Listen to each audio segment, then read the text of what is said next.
All right, welcome to November's free community call 2025. That's bananas. I don't know where October went.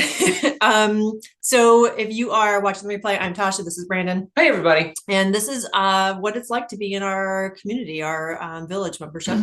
And we are going to be answering questions from anybody who shows up to the call today for the next hour or so. So if you have questions, you are welcome to drop them in the chat there, or if it is easier for you to unmute, we will allow that as well. So we can talk through whatever is working and not working for you. Just a little heads up on housekeeping on how it works. So we are going to answer any questions that come through here. We have questions we can answer from other places that we get questions from DMs and client calls and whatnot.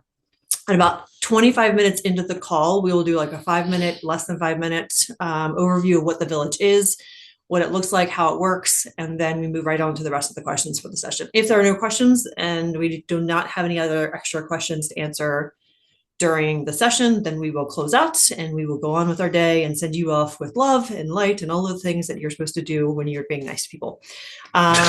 So this is Ludial day 21, friends.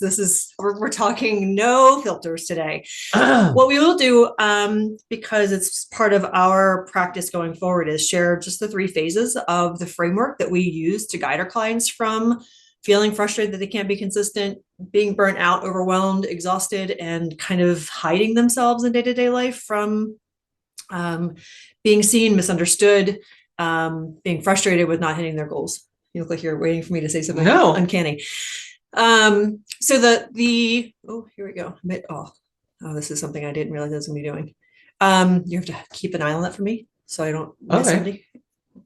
So the 3 phases, going from overwhelmed, burnout, exhausted, feeling unsure about who you are, not being able to stand up for yourself or advocate for yourself, to being on the other side of that, trusting yourself again, not abandoning yourself in hard moments, feeling like you can handle whatever comes your way, regardless of how imperfect the situation is. So the phase 1 of our framework of the Unshakeable Method is stabilizing and stopping the spiraling of your nervous system. So we talk about and introduce and integrate tiny nervous system regulation practices with our clients' specific complex life circumstances. So ADHD, cycle phases, chronic illness symptoms, being a caregiver for people who are managing all those pieces, and help them move from constantly feeling like they're on the edge of an anxiety attack or not able to handle whatever the next thing is happening, to knowing that they can bring themselves back to center and be able to make decisions from a place of alignment.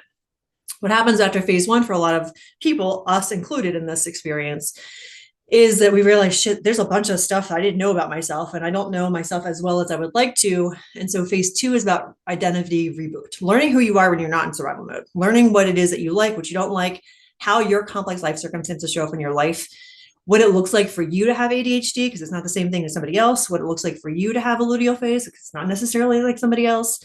What does it mean for you to express yourself creatively? What are your values? How do they show up in your life? What rubs up against you the wrong way? And how do you respond to that? All of those parts and pieces that make up who you really are is what we kind of uncumber in phase 2, because you're now not operating in constant survival mode. And then from phase 2 to phase 3, you're ready to start saying, absolutely no, motherfucker, this is not how it's going, because you know who you are now. You know what it is that you are willing and not willing to negotiate on. You have the bandwidth within your capacity to not go into fallen state, not go into fight or flight when someone doesn't agree with you or someone's asking you to do something that you don't want to do. And this is what it all ties together in phase 3, when we're redrawing the lines about around your peace, around your authenticity, around your safety. And when you have done all 3 of those, you cycle back around and you keep doing it over and over again, because it becomes part of how you learn who you are and how you move through the world. But it is a super powerful process that we recently just got help with, making sure we distilled it down to those 3 steps. And our clients enjoy, as you will see in the chat, lots of opportunities to be more authentic and show up in their life in a way that actually feels good, and be present in the moments that they would have otherwise missed. Did I miss anything? Not at all. Me being thorough with words? Oh, shocking. Okay, so if you have any questions, drop them in the chat. Let's see what these wins are. Survived October. We've been thinking about you, my friend, hoping that you did survive well. And you did a great job. Thanks for the helpful tools, tips to get through that time. So glad that you feel like it went well as it could have. Made it here this AM. You guys can't hear Amelia having a morning. Yeah. And to an in-person event Saturday, showing up for myself. Yes, you did. Nice. Yvonne kept boundaries in place with my youngest daughter. Very nice. That's always the Yvonne's worst and the hardest. Fire. Girlfriend is on fire these last few weeks. One, booked tickets for the scouting trip to France for 2 weeks in early December. I'm going to need you to make sure when you're scouting for a place that has a small guest cottage on the property. That would be great. I've been successfully gradually remembering to apply the language of effective and ineffective. That's so huge. Instead of judgmental language like good, bad, etc. And Chris is into it too. So much. It's so powerful when the people around you get on board with the language shift and remove that judgment. It is such a game changer for us as well. The biggest place we saw it was in parenting, but it has affected everything. Yeah. Chris and I have been able to remind ourselves and each other that everything we're doing and talking about is all draft mode. Holy crap, does that ever take the pressure off? Excellent. Man, you are crushing these concepts, Renee. That's awesome. Took Friday off to rest after a hard work week. Yeah, you did. Good job, buddy. From the CLC worksheet, 1 to 2 tasks associated with each of your CLCs. Could y'all provide examples for POC women? Yes. It's a great question. Anything else? Okay, great. So happy to see so many faces. I know Patricia has some wins to come in here and share. So if you want to get off, if you want to share on camera, you are welcome to. Otherwise, you can put it in the chat. Just let us know what you prefer, and we'll come back to that because Patricia has been crushing these boundaries recently. Just let me know when. Okay, if you want to do it now, and then we'll go to okay. Yeah. I can't. This is too much to put in the chat. Okay, yes. I love that. I love this is where we're starting. Go for it. Tell us what's going on. So, you know that I had to just snip on lots of relationships because the stress was taking a toll on my body with the edema. So first major win, I haven't had an edema episode since May. Nice. That is so huge. How often were you having them beforehand? Oh, it could be every couple of weeks. Yeah. They might be small ones, but big ones. But the thing for everyone who doesn't know, especially if I have a big one, the reason why this is so major is they show up in my face, so it's dangerous. And when they're major ones, it lasts for 3 days. Like there's no drugs to fix it. It's to keep me from cutting off my air supply, basically. So and Brandon, this has been going on for years. Yeah. Like this is how bad. So so this is major because there was a whole thing this summer getting my daughter to California. No edema episodes, not even a little pinch of one. That was major. But the last 2 weeks, it was like something was in the air because some of the relationships I had to like nip in the bud were family ones, 20-year friendship ones that there was also all kinds of craziness going on, and I had to nip it all in the bud. And so the first one was one of my sisters, the one who I still have somewhat decent relationship with, but there was some tension there. She came to town. We went to dinner. I mean, we went to lunch, had a very civil, like, woosah conversation. And then to which I said, hey, you want to come to the football game? My son was back in Texas for a game. And so she and her daughter, my niece, came, and we had 2 more woosah conversations. Nice. Total, like, civil grown-ups, like understanding and actually listening. I felt no stress in my body, none. Oh, that's wonderful. Over those conversations. And then so we come back from that. That was not this past weekend, but weekend before.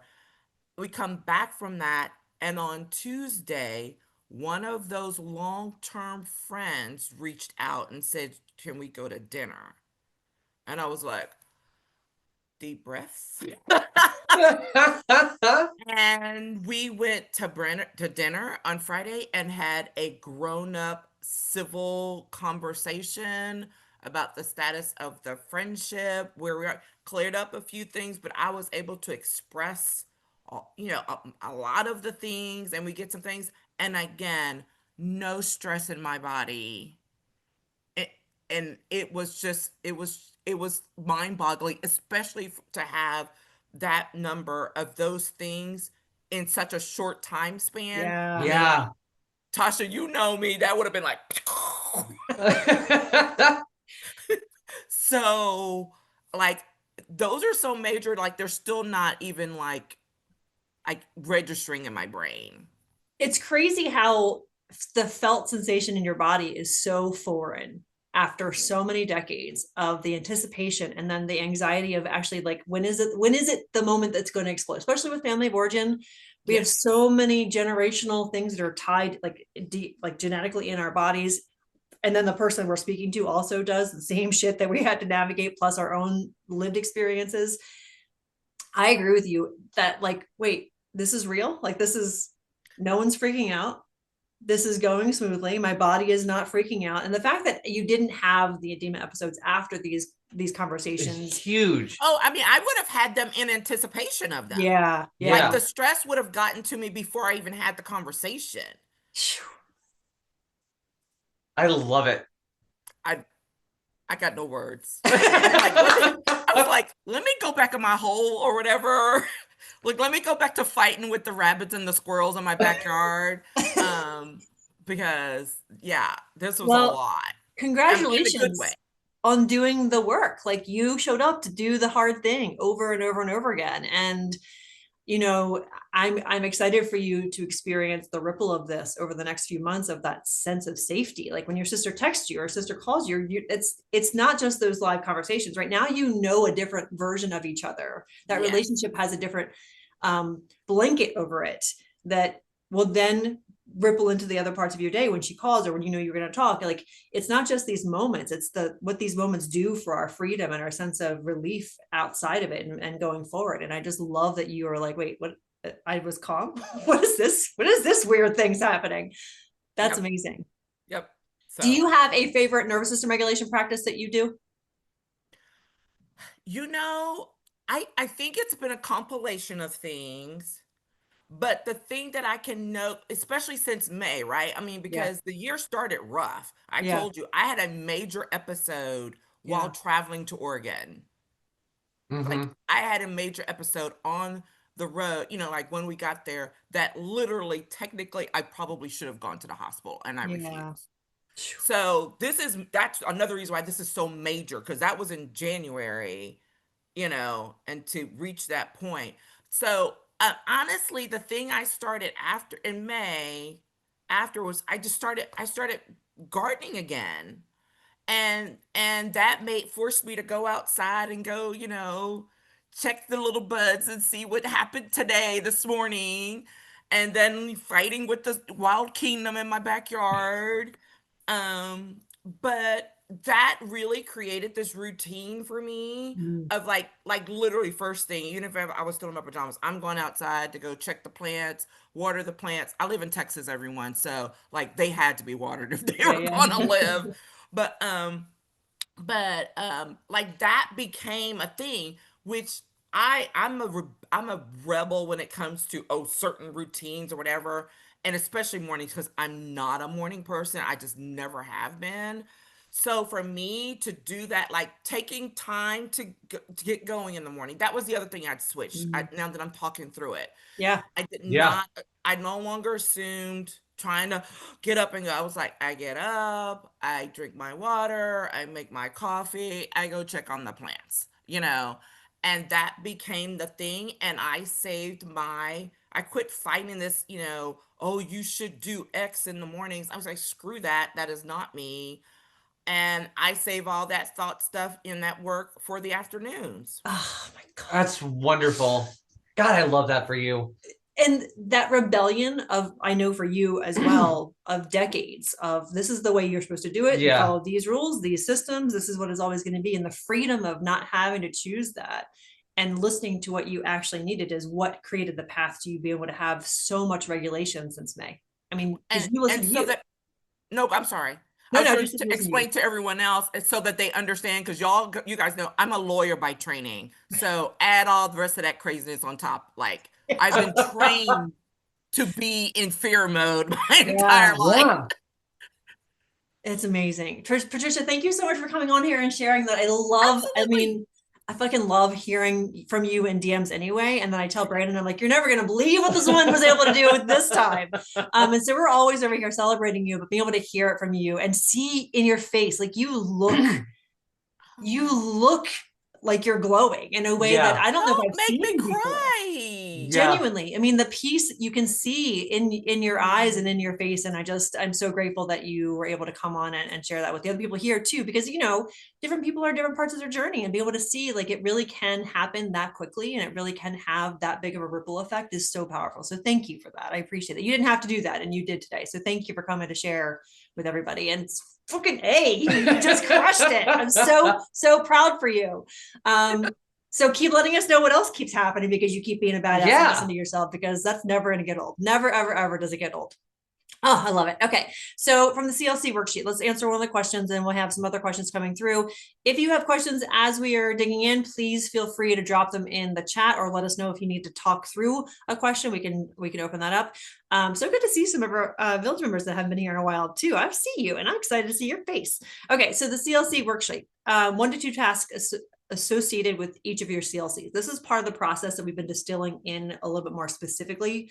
Those of you who have been here for years, been with us through this journey of figuring out what the trial and error of getting to the shortest path between where you are and where you want to be when it comes to self-advocacy and taking care of yourself and not abandoning yourself. The CLCs is the thing, the complex life circumstances that you are managing every day, oftentimes silently while the rest of the world is plowing through, is the part that when we address them, when we adjust them, our reactions to them, we actually incorporate them into our day-to-day strategy, is what makes us able to do what Patricia just beautifully shared. Is what allows us to say, okay, this is what I need to be able to show up as the truest version of myself. And I'm not going to bulldoze because some other guy on some stage from 50 years ago said, this is not how you're supposed to start your day. Fuck him, fuck the rules. This is what I'm doing because this is what I need. And that wasn't Patricia's words, but those are my words that I finally had to get to, because I was an A student. I was a rule follower, and I would sneakily rebel in different ways. Like I had my way of making sure that I still got what I wanted, but I still made sure I had to perform this way. And the CLCs is where I actually got to feel the ease and peace and joy and fun, and then also be my nerdy, cheesy self without feeling nervous about that.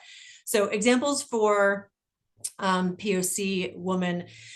So I'm not going to speak to person of color, but I will give you some prompts to kind of dig around for that. And I'll use the woman container first, because it's the container I use as the first container to look at, like, what do I need in the day? So really this is coming down to asking yourself, what do I want? What do I need? Right? Every day we're asking those questions so that we're redirecting the actions that we take, the decisions we make, from out there to being intrinsically and internally directed, right? We don't want to be saying, doing, and feeling and being somebody or something because the world has told us this is what we're supposed to be. We want to be redirecting that to, like, what do I want for my life? Like when I'm close to dying on my deathbed 100 years from now, I'm not going to be like, oh, I'm so glad I followed their rules. I'm like, I'm so glad that I lived my life.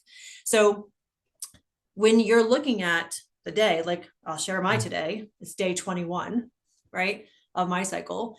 Today is not a day. And if you look at our stories today, you'll follow the journey of my morning, of what I thought my morning was going to be to what it actually is when I started listening to my CLCs, my luteal phase, day 21.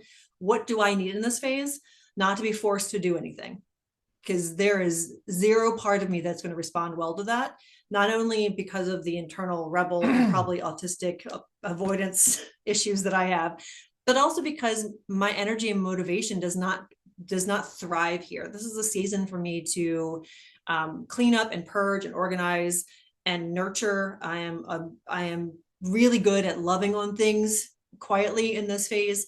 And so that's one of the first tasks, is like, how can I use what energy I do? Because I'm not exhausted. I'm just not high energy. And so what can I do with my energy today? When it comes to 1 or 2 tasks, I tended to my plants this morning because I love it, because it makes me happy to see the little bit of growth. I fiddled around and putzed around with my plants. And that's one of the tasks that's associated with my CLCs that helps me come to my day, the things that I have to deal with some energy. And then another thing is to consider, what do I not want to do, right? So what are the tasks not associated with CLCs. Like I should not be trying to create a lot of big things that require me to have big, loud energy, because it's going to exhaust me and it's going to be too much work. And then I end up depleted for the days coming into the next week or so, which has biological, physiological, and emotional, relational issues, abound. So the first CLC is the cycle phase. Did you want to jump in? Well, no, I wanted to. She was specifically speaking to in a journal on the back of this page, identify at least 1 to 2 tasks associated with each of your CLCs. And so I just wanted to bring up what she was specifically speaking to. You can keep going. I didn't know if there was something you wanted to say about that. Yeah. So 2 things. I think you can look at this in 2 ways. One is looking at it the way that Tasha was just talking to you about, which is identifying the CLC and then identifying a task or 2 that is related to it so that you can support it so that you can keep moving through your day. So Tasha was giving an example of what happened this morning. And part of that was she paid attention to her plants, which in this phase of her cycle is the best medicine anybody could possibly have, which is why I'm always a fan of big plants. The other way that you could look at this is if you are trying to figure out how to support your CLCs, identify what it is, and then identify 1 to 2 things, tasks that are associated with it that aren't necessarily supportive, but happen because of it. So like if one of my CLCs is that I'm a caregiver. If I want to figure out how to support that caregiving part of my life, what are 2 tasks that I do that are part of being a caregiver? One is I live at the grocery store. And the other is that, excuse me, I spend a lot of time cooking. And so understanding that those 2 things are part of the task list that goes along with being a caregiver, I can give myself an opportunity to figure out how to support myself in that. And so like today, I have to go to the grocery store, and probably because I have to go to the goddamn grocery store every day, but I have to go to the grocery store for sure today. And so I also have a lot of driving to do today. I also have a lot of work to do today. And also I have to leave early and do a lot of cooking ahead of time because of the fact that I'm the caregiver of the home and the cook of the home. And I've got 2 people right now in our home that are having experiences that don't give them a lot of energy. So part of my job is to understand that part of my tasks with being a caregiver are going to the grocery store and cooking. How can I support myself in that? So I know that going to the grocery store winds me the fuck up. So making sure that I'm listening to music on my way to the grocery store that does not induce rage. Literally listening to Rage Against the Machine on the way to the grocery store. Horrible idea for me. Tested, tried, not doing it again. 0 out of 10 recommend. And for cooking, and I'm just going to use music as another example, knowing that I have to cook a lot before I do a lot of driving, before I go to the grocery store, having music in the kitchen that makes me feel good, that makes me want to move, is the best way for me to support myself while I'm doing something physically and emotionally taxing before I go do a shitload of other emotionally taxing shit, so that I can be as present as possible. So to come back to your question, what 2 tasks specifically for POC, women, etc.? Think about what 1 of 2 things. Either think about what your complex life circumstance is. Think about the things that you do because of it, and then think about 2 things you can do to support yourself. Or you can jump to the way that Tasha was doing it, which is literally, I'm in my luteal phase. What is the thing that's going to make me feel the most effective, the most myself, the most safe, the most at ease, whatever those things are? And it's valuable to consider them from all angles, depending on where you are in your cycle, honestly, but also where you are in your life. And so you travel a lot. So there will be some places that you are traveling to or traveling through that being a person of color is not the same experience as somewhere else. And so knowing where those places are, what that looks like for you to feel safe, what does it look like for you to feel empowered and connected, is part of that experience that I feel like you have already you've been doing that for years, just in your natural attraction to what you're doing. The same thing goes the other way around. Like, what kind of things do you need to look out for? So in addition to creating safety, what do you need to avoid? Those 2 questions, and not avoid in the sense of like you need to run and scream and hide, but like what is a non-negotiable on those experiences? As a Black woman, as a Black lesbian woman, where you're going? Does that play a role in how you feel in those experiences?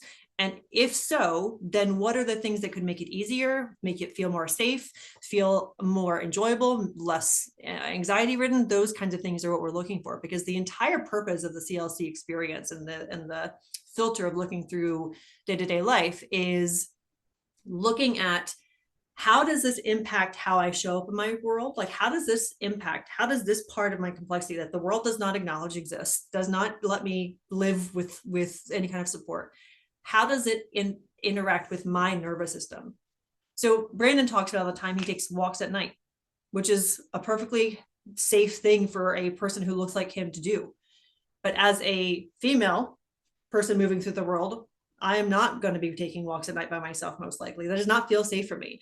As a Black person in this country, walking certain places is not safe for you either. And so understanding that everybody's lived experience is going to create a different point of friction and different opportunities for connection and support is what we're looking for, so that you can create those for yourself proactively, but also be aware of them, so that when you do feel more tired, when you do feel more stressed, when you do feel, more exhausted, you're not saying, oh, there's something wrong with me. You're saying, this fucking world is not designed for me. So I need to figure out some other accommodations, some other support, some other ways to give myself what I need.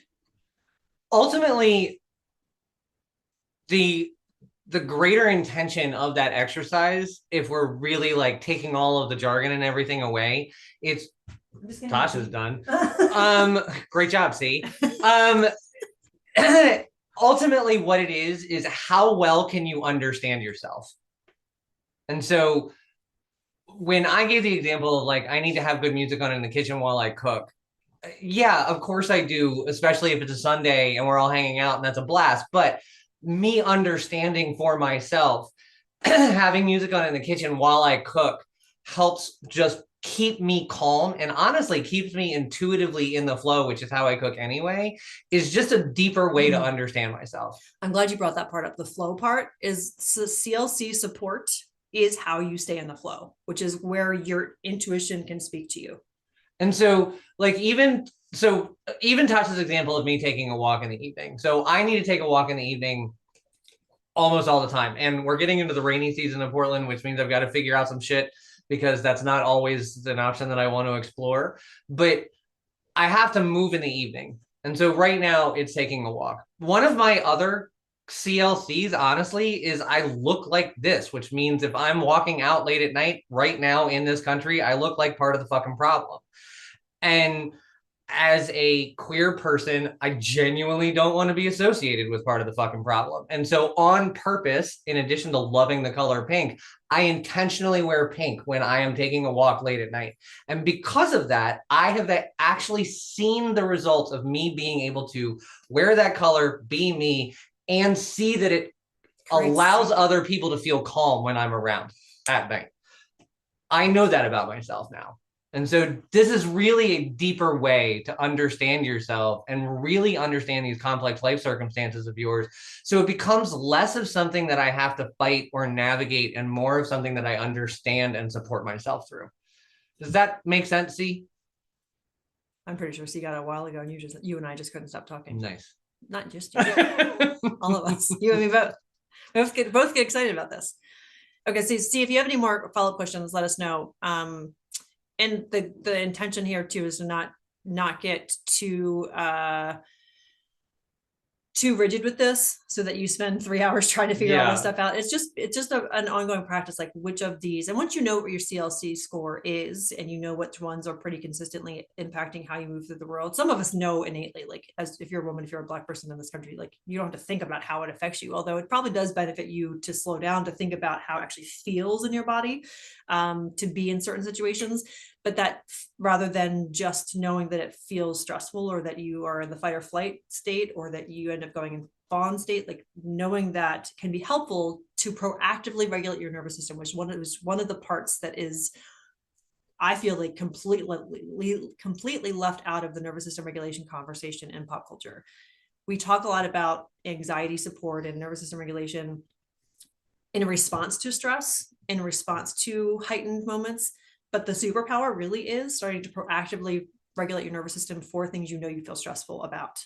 so that you can prepare your nervous system to calibrate to the version of you who is not feeling stressed about those things, who has the capacity to still advocate for self without overriding someone else's personal agency, to be able to say, this is not okay with me, I'm not participating, rather than saying yes and then having resentment and frustration for the next 3 months because you said yes something that you couldn't actually, that you didn't want to say yes to. And so when you know your CLCs and you know how they show up in your life, you know that when you have ADHD and your luteal phase and perimenopause, it is a fucking roller coaster. You know, to give yourself a little bit more of a break in those 5 days of when you overreact, you know, to let your people know, hey, I'm going into this phase. I need you to be gentle with me when you're giving me feedback, or I need you to understand that sometimes tone is a little bit harder for my brain to hear the way you intend it to. And it just creates so much more softness in those areas where things feel especially prickly, when you can proactively prepare your nervous system for those moments that have historically caused an upheaval in spiraling and catastrophizing, and for a lot of us in long-term relationships, fights that created year after year after year stories about each other in the relationship. There's so many aspects to proactively regulating in accordance with the CLCs, but you have to be aware of how they're showing up in your life first, and start experimenting with how support looks like for those CLCs as you are moving through the world. If you are having a hard time, anybody, identifying your CLCs, one of the things that you can do is, after you have a experience of being dysregulated, whether it was a fight, whether it was being at the grocery store, whether it was whatever it is, after you've had a dysregulated experience and you've then regulated your nervous system, sit down and ask yourself, what the fuck was that? Like, what the fuck just happened? Mm-hmm. And don't, like, not whose fault was it, because it was everybody's motherfucking fault. So it's probably your parents' fault somehow. So don't worry about whose fault it is. Just ask the question, what the fuck was that? And really get into, like, what happened? What actually, not how was I feeling, but like, what were the activities that were happening surrounding this dysregulated moment? Those are activities that are associated with your complex life circumstances that are triggering that you need to know about. And that's what you proactively regulate towards. So, like, last week, Tasha and I had an argument, and it's rare, but it happened. You're very brave to bring that up right now. We're not going to talk about it. I know, I'm just saying. It's basically all your fault. I don't want you freaking out on the thing. So the thing that needed to happen was we needed to regulate because we were very dysregulated. And then the both of us literally independently said to ourselves, what the fuck was that? Like, what the fuck happened? What activities were happening around this moment that made this moment possible? One is a luteal phase. That is one. And then proximity to one another, the actual physical environment we were in those moments were not conducive to us actually having a productive conversation. So, like, all of these things are really important to know. And that's important because the CLCs stack. Right. It's one thing if you have one. It's a whole fucking circus when you have more than one. And so what that allows us to do now is identify in the future, okay, you're in your luteal phase. We're in an environment I'm not actually capable of communicating in. This can't happen. Like, this conversation needs to be put on hold until either the luteal phase is over or we travel to some place where we can feel like we have the space and the time to have a conversation where we can both hear each other. Spoiler, neither one of those things happened. No, a long fucking week.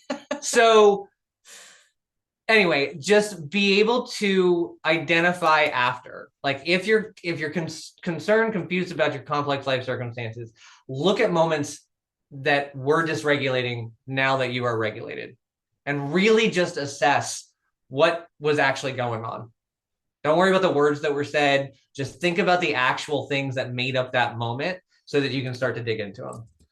And yes, 100% CLCs can be temporary. So and seasonal. And seasonal. Like, we're coming up on the holidays. Excellent season for CLCs. How many do you have only in November and December? It is the Therapists will tell you that January is the most exhausting month to be a therapist because of how many people have just been faced with their childhood trauma over and over and over again from middle of November through December. And this is the season that we really try to pour into our clients and our community, that now is the time to do the nervous system regulation practices just 30 to 60 seconds at a time, to give yourself the extra room to be human and understand that there's a lot going on silently in your mind and body that has nothing to do with what's happening in real time because of the memories that your body has clocked for decades. And so please, as you go forward, just like Renee was sharing with losing their puppy, their dog last month, she and her partner were able to articulate, like, this is probably going to make us a little snippy. This is going to make us a little less patient. Let's be mindful of that and remind each other that we need a little bit of space to be and to be kinder to each other. And that's as simple as it can be. We can have that just awareness, like, oh, when you said that and it sounded like you're being an asshole, you weren't being an asshole. You're probably just having a hard time because this is when we normally take a walk with our dog and you're feeling sad. And I didn't remember that in that moment. And this is how relationships work. So, really powerful. We are way over when I'm supposed to be talking about the Village. Real quick, for those of you who have never heard of the Villages are community of clients that we help in a group setting like this. And we have 2 calls a month to help them move from phase 1 of being overwhelmed and constantly spiraling, being dysregulated, feeling like they can't speak for themselves. A lot of them don't always know what they want in this season of life because it's been so many years of performing perfectionism and performing nice to their friends, their professional connections, their family. And we help them from call to call, conversations in our private online community to move through these phases of stopping the spiral and stabilizing their nervous system, to redrawing or identity reboot, figuring out who they are when they're not in survival mode, to redrawing the lines around what they've now learned about their CLCs, about their core values and who they are and how they want to show up in the world for the rest of their lives or the season. And we help them move through those by talking about their CLCs, because we have never seen anybody else talk about it. This is why we created this. When we started this 4-ish years ago, we did not have anybody that was talking about what it's like to try to go after your dreams and build a business and raise a family with chronic illness. We literally saw nobody having these conversations, and nobody was able to help us in a way that actually honored what it is that our day-to-day experiences were. And then as we learned more and more about how many layers of this was not being accounted for in the books and then from speakers and in podcasts, we realized this is not just this one thing. It's not just us. There are a lot of people. Those of us, actually, I was just looking at Clubhouse screenshots. Some of you we met from Clubhouse, which I'm eternally grateful for. And that's where we got some of these deeper conversations. Clubhouse was so much fun. It was so much fun. So anyway, the community that we support and guide and share through is called The Village. And this is an extension of that. We do these calls twice a month to help our members continuously make progress, check in with where they are, answer questions, help them bring some nuance to their healing journey. If you have questions about The Village, you can message us on Instagram. The link is below this replay. And also the link to The Village is also in the description of this video on YouTube. Okay, so Alyssa, I think that's where we met too, isn't it? Okay, so there was another question from Alyssa. It's about language, right? I think so, but I want to make sure that. And while Tosh is looking for it, Renee, you asked if I could do the fucking shopping where I don't have to shop. And here's the thing. I was hoping you didn't see that question. I am an anal retentive asshole, and I don't trust anybody to buy fucking produce for me. And so when I had them do that, because I was thinking that would work for me, and I begged just sent me into a blind rage. And so was... now I just hate everything and buy food at the same time. I have nothing else to say about that. Tasha does not come to the grocery store with me if everybody. And I try not to be around when he gets home either. Okay, can we find some resources in The Village that speaks to the language changes Renee mentioned, or is there a call recording I could tap into? So actually, there may be a podcast episode that we talked about effective versus ineffective, but this originates from compassionate curiosity. And since I haven't talked about this in a while, I'll dig into it a little bit until we have some other questions. Most of us learned right, wrong, good, bad from our parents, right? We learned right, wrong, good, bad from our schools, from teachers, from grandparents, from neighbors. This is the right way to do this. This is the wrong way to do this. And what I experienced when I was coming out of being bedbound is that language was so unnecessarily inaccurate. There are very few things in the world that are innately right and innately wrong. We're seeing some wrongs happening in our world right now that are just innately wrong. But for the most part, day-to-day life stuff, there isn't a lot that any of us are doing that is right or wrong or good or bad. And when we are asking ourselves, those of you, how many of you have been in the personal development world for many, many years? You've been reading books about productivity and success and understanding yourself and self-awareness. Yes, I thought so. This is our group. This is our community. A lot of the language around that was self-awareness to fix. It was self-awareness with shame. You shouldn't be doing this. You should do this differently. You should have more willpower. You should have more discipline. And in that moment, when I was recovering, I just realized that that's based on what? Based on whose values? Based on what information? Like what data? What research is showing you that that is the thing?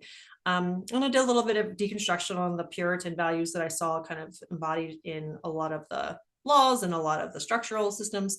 And I realized these rules were not designed for me. And so I was like, okay, let me start questioning everything I'm doing, like from makeup to how I do my hair to shaving to like my female body presented to the world. Like, how do I question whether this is actually for me or I'm just doing this because I'm supposed to? And the more I did it, the more I realized that the compassionate curiosity of removing the judgment of good, bad, right, wrong, and like, was this actually effective for me to have what I want? This thing that I'm doing aligned with the goal that I want to have, the things I say I want to experience. And if it's not, then it's not bad. It's just not effective. Like, I'm not a bad person. You're not a bad person. It's not effectively getting you where you want to go. So why would I keep doing it? And so changing that language from judgment and shame from my internal process, but then also with our relationship, we did this, and it became so much easier to communicate about things because I was no longer saying you're doing this wrong. I said that for many years in many of my relationships. You're doing this wrong. You're not doing this right. You could be doing it better. Do it my way. It was, is this actually going towards where you want it to go? Like, this is what the thing you said you want, but this is what you're doing. It doesn't seem to be working. It doesn't seem to be effective for what you say you want. So can I help? Can I participate? Can I support? What is it that I can do to help change this? And it's a completely different conversation when you are coming at it with effective versus ineffective. And it's so, also completely, sorry. Compassionate curiosity is the longest answer possible. That workshop, that masterclass is in the Village, Alyssa, but I'm going to also find that podcast episode that I can send you. This is also a really powerful tool to be able to talk to yourself in a different way. Like, if you get past the expectations other people have on you and you're like, instead of saying like, that was a shitty day or I didn't do it right, like that was just not, I just didn't take effective action today towards my goals. That's all. You're not a piece of shit. You didn't do anything wrong. You're not an awful human being. Like, today was just a day that you fell back into old patterns and you just weren't doing things that were effectively pointing you towards the end that you're looking for. And when, I'm assuming many of you in this room journal, there's a lot of opportunities in journal conversations with ourselves to treat ourselves like shit. And so one of the things that I would really like to encourage you to do is when you're having these internal conversations and you're assessing your own worth and you're assessing the day, instead of putting a layer of that was good or bad or that was right or wrong, ask yourself how much of your day was effective, how much of your day was ineffective for the things that you said you wanted at the top of the day. And then you have the opportunity to make choices in real fucking time. You can be journaling at 10 o'clock at night about how your entire day was ineffective and make a decision right there that's effective that you can go to bed feeling good about yourself. You can identify, like, right now I'm going to get up and I'm going to get myself ready for tomorrow by laying out my fucking like yoga pants now. That's the most effective way in this moment I can make sure that tomorrow I have a positive start to my day. And then you've just changed your entire day and you've turned your whole day around. Because you actually are attaching yourself to an action that is effectively putting you closer towards your goals. And when you can frame it like that, then it's a really powerful motivator and a powerful statement. I'm not really motivated to do the right thing. I'm scared to do the wrong thing. But I'm motivated as fuck to be as effective as I possibly can. Because that's intrinsic, right? That's where you're going. What I want, I'm more likely to say yes to things I want rather than the things that somebody else tells me I should want. So then you'll be able to take action. I thought I could find it quickly. And honestly, like, we don't have our own internal list of the right thing to do. It's based off of other people's opinion. Conditioning wise, you mean? Yeah. Yeah. You can develop it with core values. Sure. And then your CLC support. That's how you understand what your right is. But if you were left alone, and unless we're talking about like survival choices, you wouldn't be attaching right and wrong to these things. If you were just in a room by yourself for an unknown amount of time, you just do shit. The question is this effective for the thing that I want to do? It's not like, is this a right choice? And so being able to reword that gives you so much more power in your own existence and gives you so much more ability to detach from the expectations other people put on us. Because someone can want you to do the fuck out of something, but if it's not effective towards your goals, it doesn't goddamn matter. I'm so annoyed you can't like search a title for an episode and it shows up. And if you can, I don't know how to do it. Oh, thanks, Renee. So Alyssa, in the Village portal on the call on October 20th, the Q&A the replay is there. We talked about effective and ineffective there as well. Okay. Are there any other questions that we missed? I'm gonna go back and read through.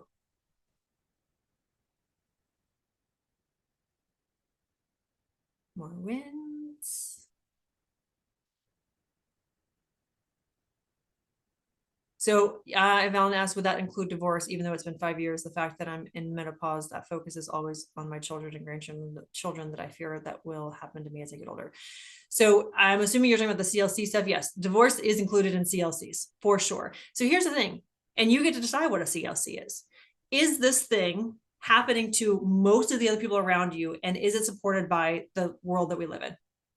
Are people looking at you going, oh, we're going to support her in a new way, in a different way. We're going to give her some accommodations. We're going to give her an extension of the benefit of the doubt because she has been living her life one way. And then 5 years ago, everything changed. If the answer is no, then that's a CLC. And it will stay a CLC either your whole life, and it's just an accommodations that you need to make, or until your nervous system recalibrates to that is no longer something that's actually creating disruption for you and how you move through the world. And there is no right or wrong. There's no, this is what it should be. Is this affecting me? Yes. Great. Now I know that is something to take into consideration when I'm feeling off, when I'm not doing what I think I should be doing, when I feel like I'm not being consistent, when I'm starting to beat myself up about something. It's probably not me because I'm not an asshole. It's probably something about my CLCs that is not being supported in the world that I'm living, the environment, the relationships, and the skills and habits that you may still be working on. I also want to point out, and we talked about this earlier about how like CLCs are seasonal, and then you can essentially heal your way through some of them. Some stuff just gets really quiet for a long time and then pops back up, and that's okay. But also it's a CLC. So almost fucking, how long ago was it? 15 years ago, we lost somebody very integral to our family. And one of the things that we learned in that journey through a grief counselor is that as you get older, you will experience the grief of a person, place, or thing in a different way consistently throughout your life. Which means your experience of that grief is going to be different, but it's not going to go away.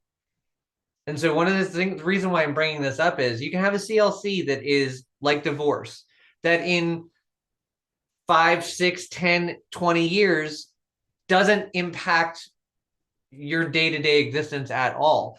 But the grieving process is a forever process. And it's important to remember that just because it hasn't been here for a while and it comes back, one, doesn't mean you did anything wrong. And two, it just means that you found a new way that you need to support yourself. And so recognize that there's volume with these things. So when it comes to like us having grieved a loss, there are times of the year that loss is more prominent than other times of the year. And it's been 15 whole years. More than that even. And so give yourself permission to allow things to be quiet in the background and sometimes come to the foreground so that you don't just blow off this every now and then experience as a complex life circumstance that you navigate. Something happened to you and you can heal the fuck out of yourself. But if it comes up again, you can't just look at it and go, well, you're supposed to be gone now. Well, you can. We all know it. But I mean, like, yeah, it's not going to go well. You're going to be here a lot longer. It's not going to be effective. Exactly. This is a great time of year for us to look at that proactively, looking at what's coming up for you in the next couple of months.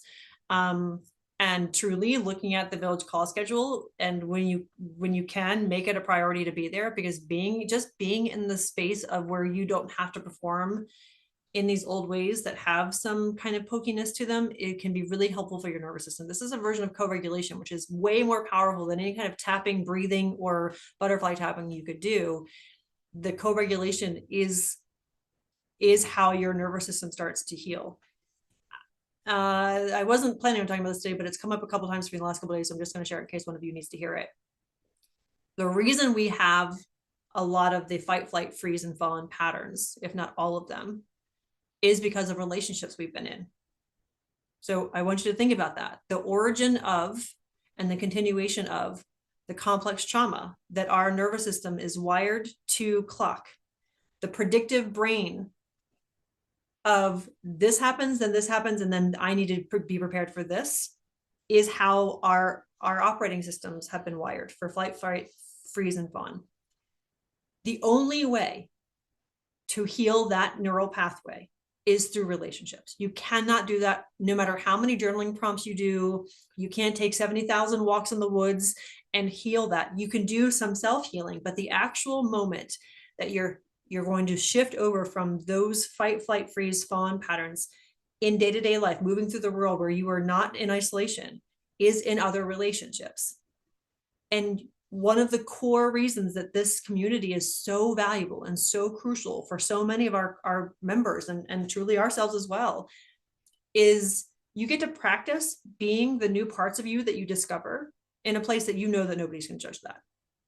You get to be your full human experience here and practice here before you take that new clarity, that new part, the new little piece of truth, that realization of how powerful that CLC is for you, and bring it here to talk about it, ask questions about it, kind of test the waters with saying something about it that you maybe haven't said out loud before. And your nervous system clocks, oh, it's okay to say that. It's okay to acknowledge that. It's okay to be that. And then it has new evidence. It's okay to be this person. You're safe being this person here. Okay, so I'm safe here. Maybe I might be safe somewhere else. Maybe there are people outside in my real life that I can practice this little piece, and I can do a little test run with this truth that I know about myself. And it's in this repetition of low stakes, low metrics, as we talk about all the time, that your nervous system and your brain start to wire a different story about what is and is not okay about you. It's in the reaction that you get from other people. It's in the feedback that your nervous system is receiving from that relational exchange.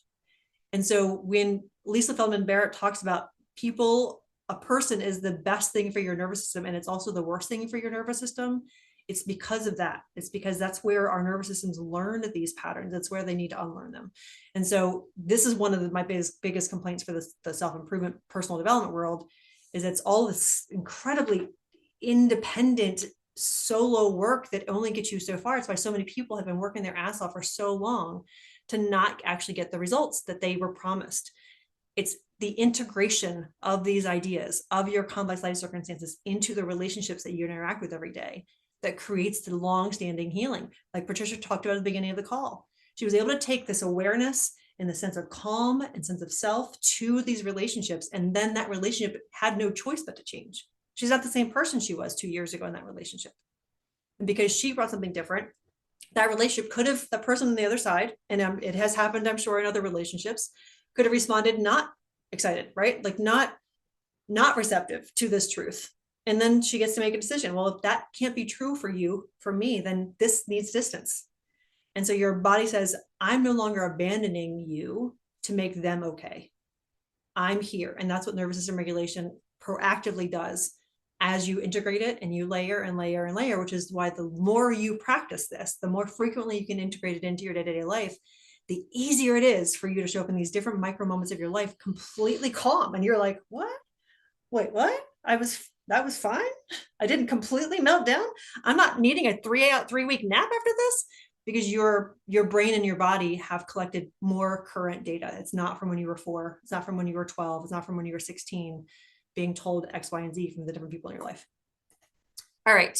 We have a couple more minutes. If you have any questions, it makes me wonder if this is why having a good number of quality relationships is one of the biggest predictor of longevity. Yes, it is. I want to, Nervous Patricia system, said something about grief earlier, and I want to talk about that really Okay. quickly. nervous system through relationship probably helps reduce blood pressure, heart rate, cortisol. There's science that proves it all over the place, Renee. And I know you're a science person like I am. Science all over the place that your relationships are the most impactful, more so than diet, more so than exercise, on the longevity and the quality of life, for sure. So good. Patricia, you were talking about just grief and how, like, not just the loss of a person, but just loss in general is so important to navigate and be able to move forward. And I actually love talking about grief because it's something that people don't talk about or give a lot of space for. And this came up a million years ago, and actually with somebody that we used to talk to on Clubhouse.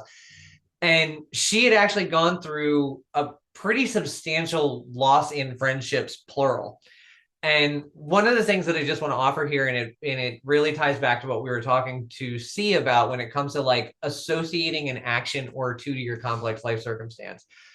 Being able to, one, acknowledge that grief is part of your complex life circumstance and you're going to heal through grief, but there is always grief that you're going to be navigating, is one, something I think that everybody should to learn how to understand. And two, be able to lean into it and be able to, for yourself, attach actions and choices that honor and support the grief rather than just acknowledging that it exists. And so forever ago, one of the things that I suggested to a client of ours was that in order to create some closure, she actually like give herself a number of days. And I think she picked like 3 or 4 where she was going to wear a certain color to really embody this understanding of the loss. And it wasn't like, I'm going to wear black. It was like she had a lot of colorful, beautiful clothes. And she was like, I'm going to celebrate that I am still moving forward, even though this thing ended. And so the only reason why I'm bringing this up is in the sense of grief, when anybody does have a thing that they lose or recognize that there is a thing that they are still grieving, being able to intentionally attach aligned action to that process is going to honor that complex life circumstance of yours. You're going to feel supported by yourself, and it's going to give the grief and the actual emotion safety and space to exist so that you can move through it in an effective and healthy way. And so I'm just bringing that up because we haven't talked about grief in a long time, but I do want to say that the thing at the bottom of that complex life circumstance tracker where it says like journal 1 or 2 actions attached to it, that activity can help you heal through a thing. And it's about learning how to support yourself and learning how to see yourself so that you can really honor the experience. And so I just wanted to pass that on because it same goes for losing a pet, losing a person, losing a job, closing a friendship, whatever it may be. That is a really, really powerful way to take ownership of that moment and let yourself be present in it rather than being dragged behind it. Or Intellectualizing it. I'm Right. looking at so many of you or avoiding it. Yeah, I see you. Yeah. You can look around all you want. It's really powerful to be able to hold space for your own emotions. And that's one of the things that nervous system regulation does. Instead of, oh, I'm going to go be busy over here, I'm going to go avoid this really uncomfortable feeling of grief. I'm going to actually allow myself to be with it rather than pushing it away, responding in the fight, flight, freeze, or fawn, which is why so many of us have a hard time with joy and peace and rest, because there is no healing yet, or you're at the beginning of the journey, or you're somewhere in the middle of that journey, creating that sense of ease with those feelings. Whereas a lot of us are very comfortable with being frustrated or being disappointed because it's something that we have lived more often than not. Right. And so these feelings of grief and sadness and anger and different aspects of emotions that were not something that we saw modeled in a healthy way are another layer of nervous system regulation healing that again happens in relationships as well as within your nervous system, and you proactively planning, thinking, and feeling what that's going to feel like when it's safe. This was such a good call, you guys. And so excited to see some of you. So next week, the Village Call is on the November 10th at 3 p.m. PST. we are going to be doing like a rough draft of a CLC workshop or masterclass. We're going to be talking about CLCs and how to actually, C's question was a great question today, kind of leading right into that. So how to apply CLC awareness to your nervous system regulation practice and how it's going to help inform the identity reboot of phase 2. So if you don't already have that on your calendar, make sure you mark that off for November 10th at 3 p.m. PST. And if you can't make it live, as always, the Village members will have the replay in your portal within a couple days. All right, loves, we will see you there or see you in Circle, and have a great week. See you, everybody.